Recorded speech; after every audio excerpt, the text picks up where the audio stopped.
Em nome do Pai, e do Filho, e do Espírito Santo. Amém. Louvado seja nosso Senhor Jesus Cristo. Que a paz e a alegria do Senhor ressuscitado estejam agora nos envolvendo, nos penetrando, para que nós possamos encerrar esta formação, esta explicação, esse detalhamento desta nossa consagração ao Espírito Santo, que graças a Deus foi aprovada por nosso arcebispo Dom Valmor Oliveira de Azevedo, exatamente no dia 5 de junho do ano do Senhor de 2012. Há 4 anos, nós estamos repetindo diariamente a nossa consagração ao Espírito Santo, com palavras que nos colocam à disposição dele, de maneira que ele possa nos transformar naquela sarça ardente que nós conhecemos da palavra de Deus no livro do Êxodo. Na nossa vida, nós podemos tomar a decisão de sermos sarças ardentes no meio deste mundo louco e maluco no qual nós vivemos. Mas podemos também, infelizmente, tomar a decisão de sermos aquela figueira estéril. O que Deus quer de nós? Que nós sejamos qual das 2 árvores?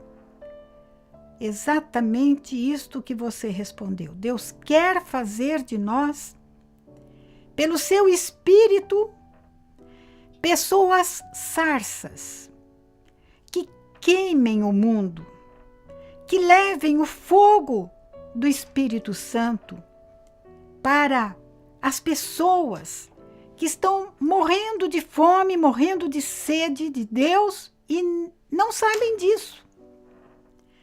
Então hoje, com muita alegria no nosso coração, chegamos ao final da explicação, da intenção com que eu escrevi esta oração, esta consagração ao Espírito Santo.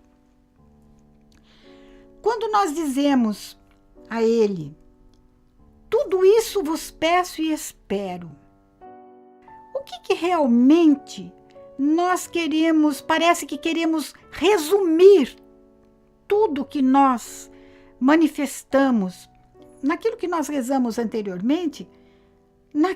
Nós queremos que tudo isso seja um resumo do que é essencial na vida de um cristão. Nós pedimos a graça de saber nos colocar à disposição de Deus. Nós pedimos a graça de sermos totalmente conduzidos pelo Espírito Santo na nossa própria vida pessoal e em tudo que somos, em tudo que fazemos. Pedimos até agora a graça de conhecermos e procurarmos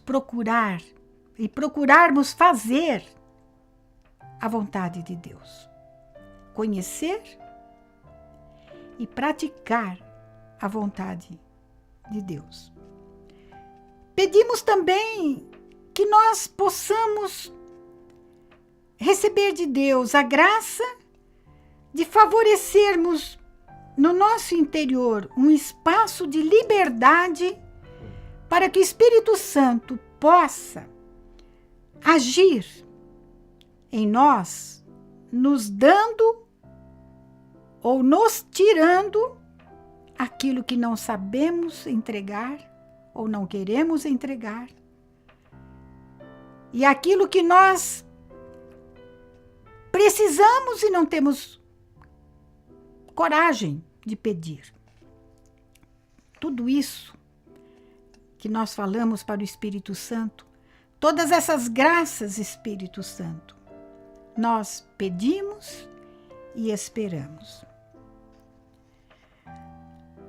Até agora, se vocês pegarem nas mãos o nosso folheto e perceber o que nós pedimos até agora para Deus.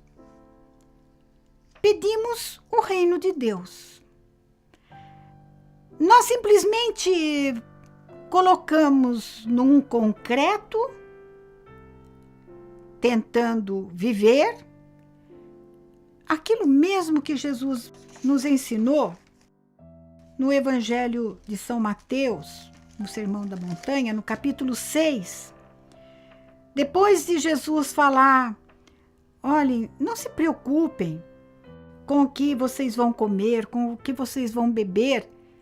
Jesus está tocando um ponto que mexe muito conosco, porque está Jesus se referindo a coisas que fazem parte da vida humana, básica da vida humana.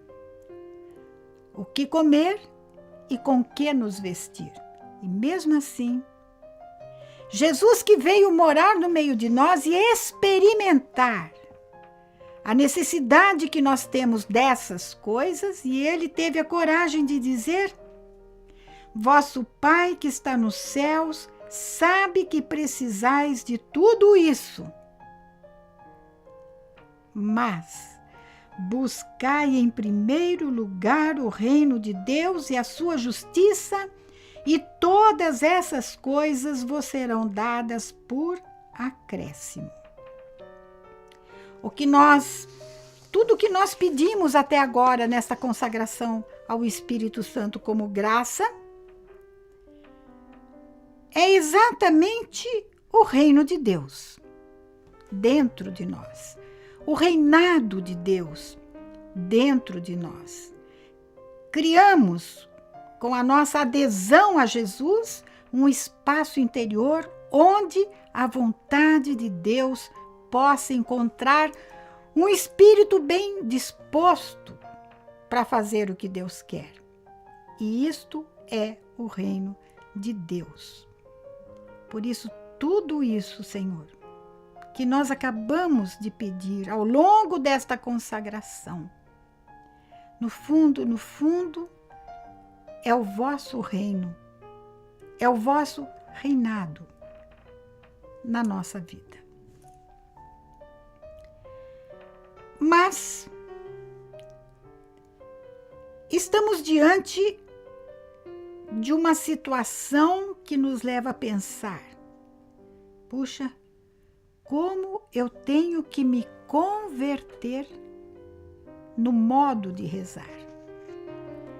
Temos que nos converter no modo de rezar. Este vídeo está sendo gravado no tempo da Quaresma, no ano C, 2016. Isso vai ficar para a história da nossa comunidade. Estando na Quaresma, tempo penitencial, para nos levar a uma conversão. Eu sugiro para vocês, que tal se nós fizermos como objeto da nossa busca de conversão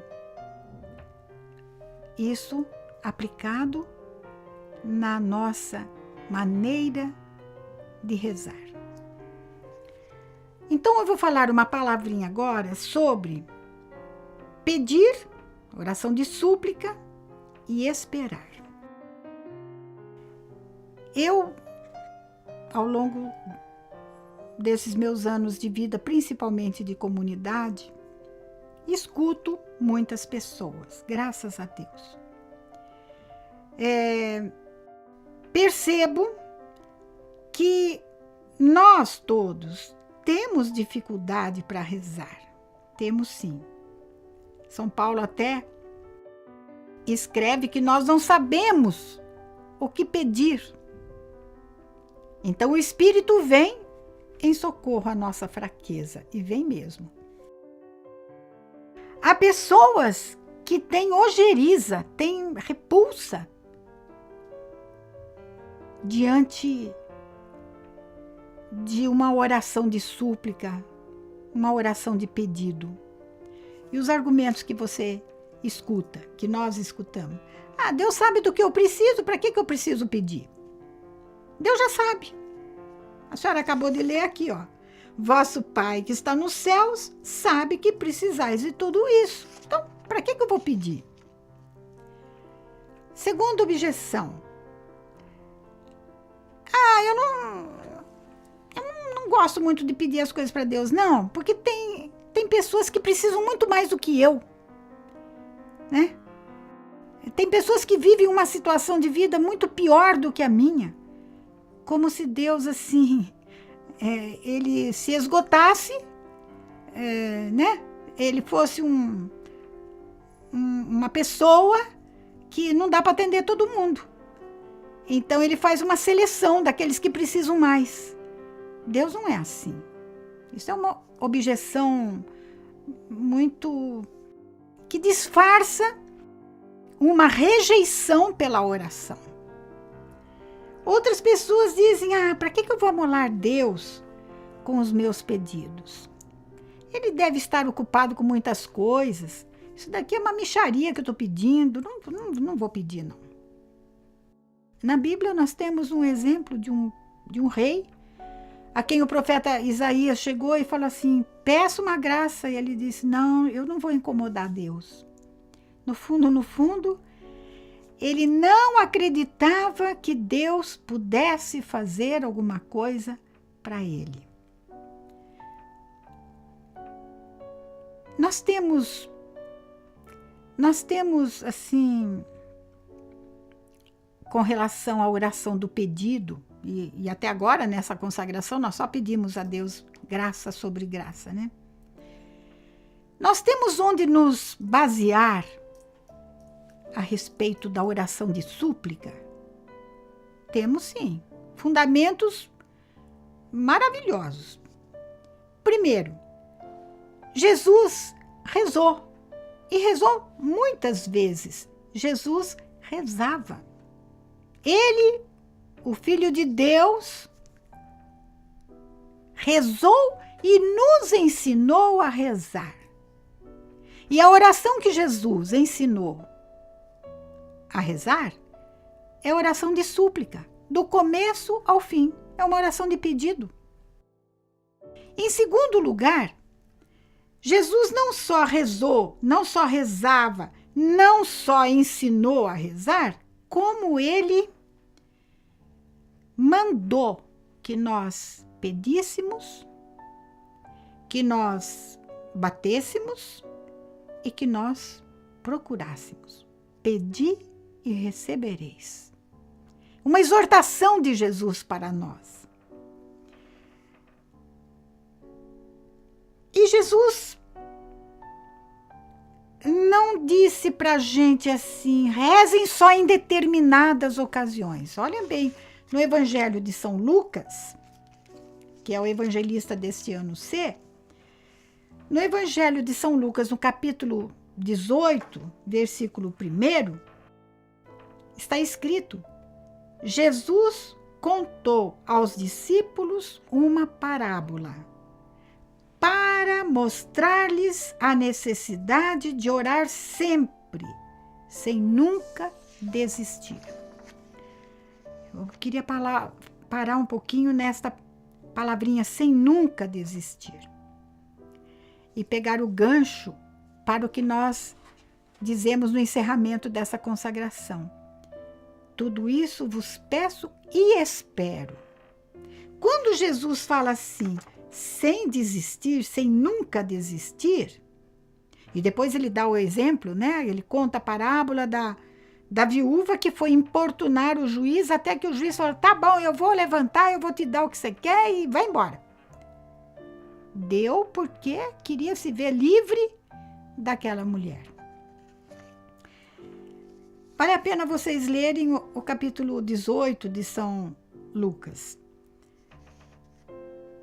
muitas vezes, nós pedimos a Deus uma graça, por exemplo, a graça de inspirar-me sempre na oração e na ação, no pensamento e na intenção, mas nós não esperamos que Deus me dê essa graça. E repetimos infinitas vezes essa consagração, e alguém pode chegar para mim e dizer assim: eu não sei escutar Deus. Escuta, mas você não pede a graça que Ele te inspire na oração? Presta atenção, saber você sabe. Deve ter alguma coisa errada na maneira de você rezar. Então, rezar sempre, sem nunca desistir.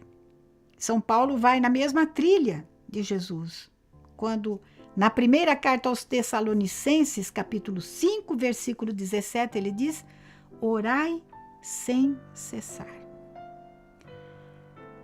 Esta frase incomodou demais um peregrino russo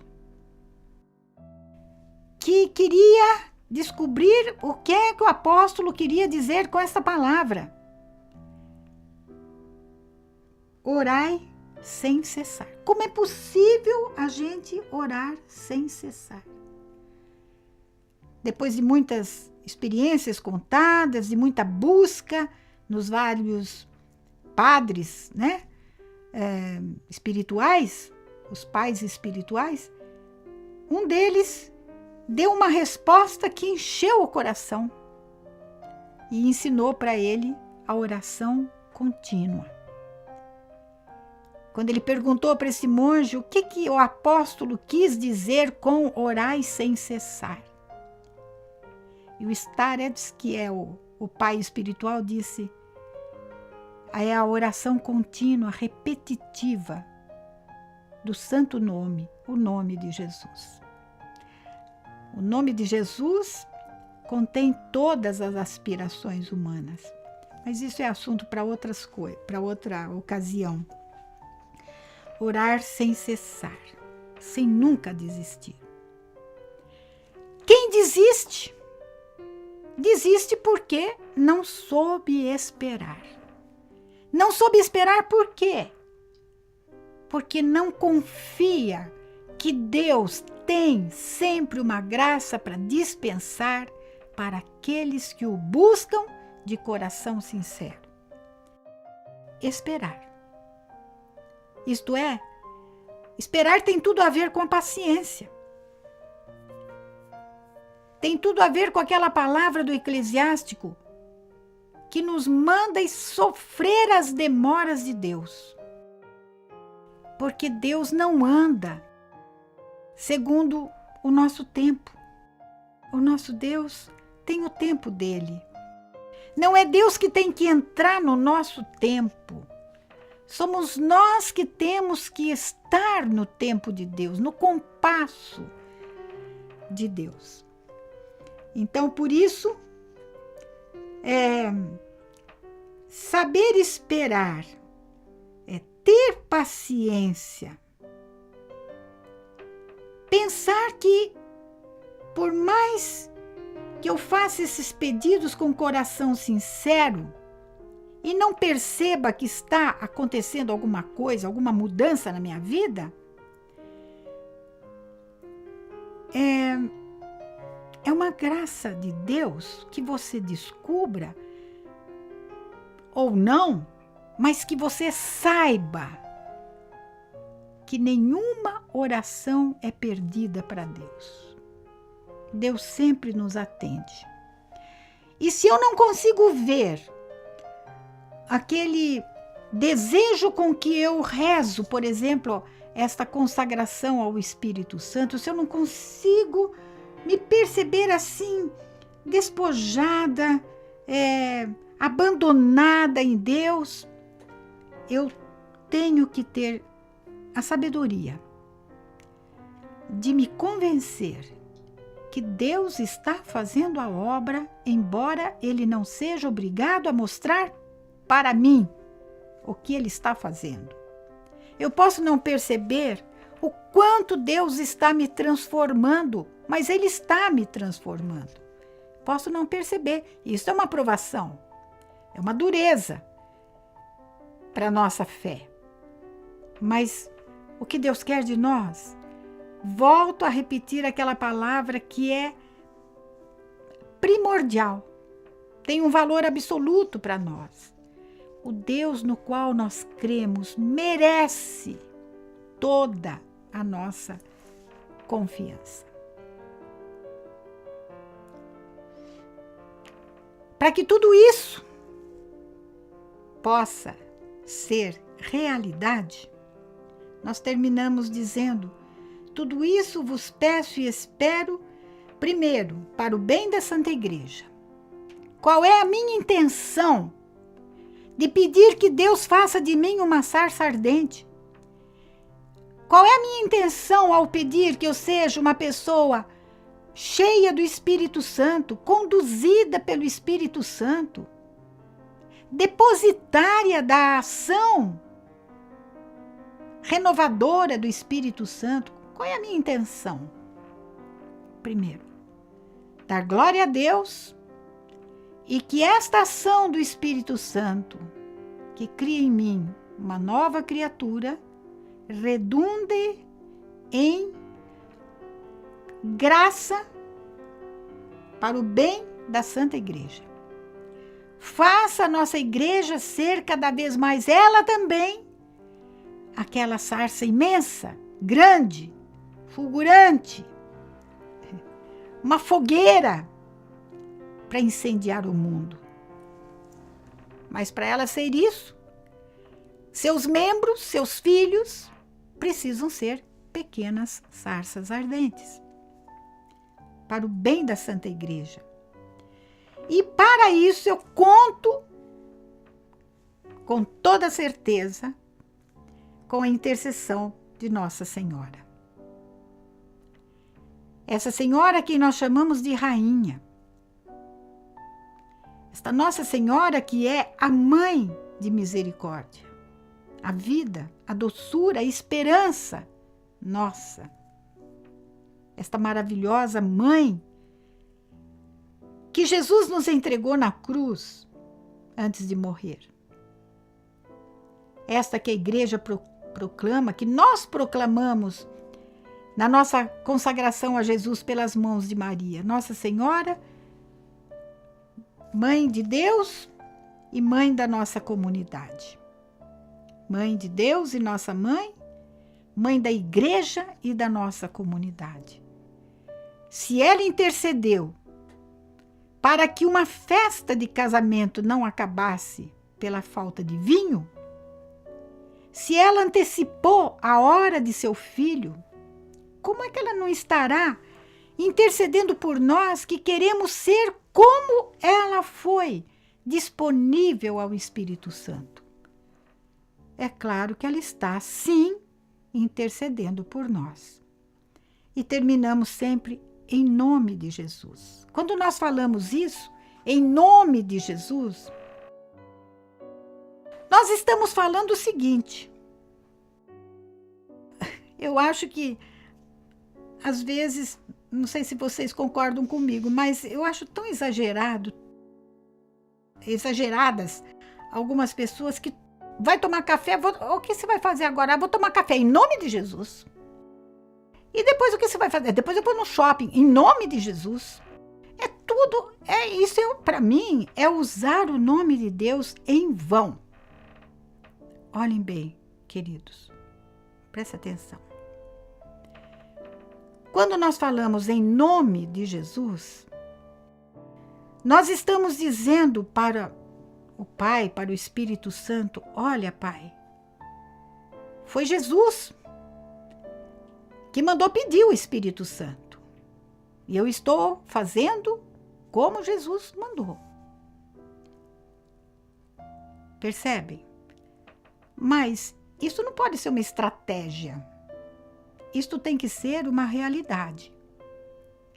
Eu posso usar o nome de Jesus, dizer em nome de Jesus, mas a minha vida não é de acordo com o que Jesus é.